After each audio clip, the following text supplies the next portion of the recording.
Let us see some of the common list methods in the lists. So there are number of methods for lists, but we will at least cover how to add delete items from them. All of the lists method can be found on the Python's documentation, and how to find all the methods I will be showing you, don't worry. Let us create a list first to play it around. Let us say it's the same Peter, John, and let us give some values 55, 33, 44, 33. So this is our list to print out. So now we can also loop the lists using for loop. For I in L, print the value of I. So like this we can print them. So let us now discuss about. So as I have previously discussed, whenever you are creating a variable, you are calling it as an object. This is an object of a class, and which is the class? Index is the class. So generally we are telling we are creating a index. So that means we are creating a object of the class index. So objects always can access the methods. So let us see some of the methods.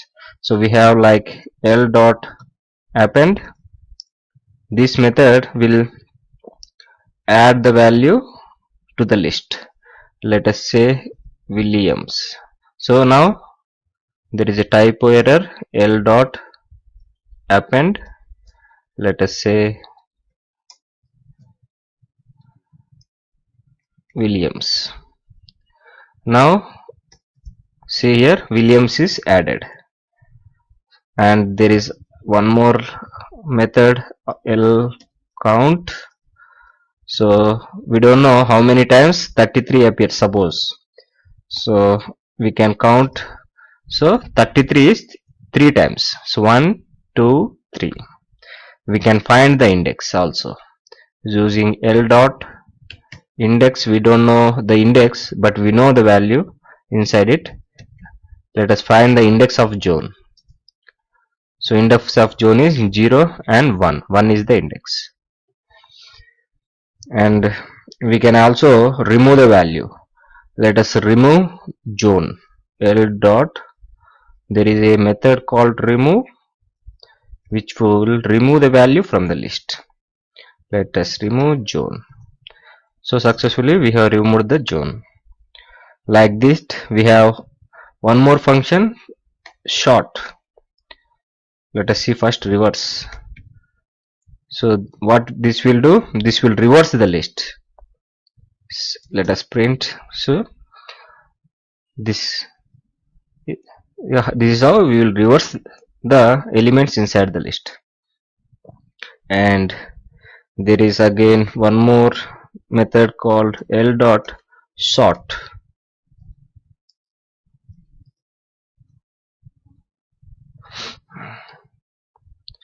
So sort should contain only integer or the string values. So there is a method called pop, which will returns last element, then remove it from the list.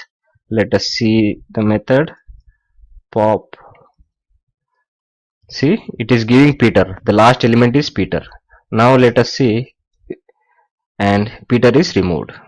So if you want to remove the last one, it will show you which one it is removing, and it will directly remove it. So these are all the methods available to play around with the lists. So to find what are the elements inside the, or what are the methods available for the list. So as I said earlier, print L and dot and wait for a second. So this will show you all the methods available. You can sort, reverse, you can remove, pop, insert, index, extend, count. The count will give the count number. So like this you can use the number of occurrence of X. Let us see count. We have seen the count, no, right? Let us see one more time. Count.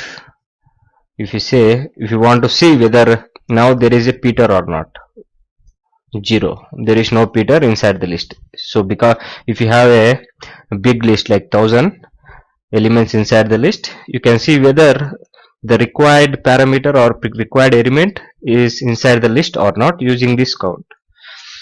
So we can also use it in for loop as we have seen.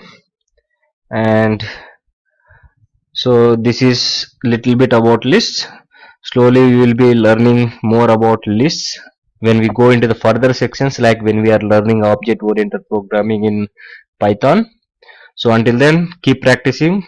So keep playing with all these methods available, like when you click L dot, you will be, a pop-up comes, all these methods, press up key or down key to select this.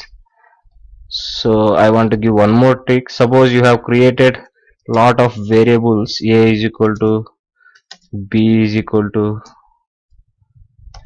and you have printed the value of a, b, list 1, which here doesn't available.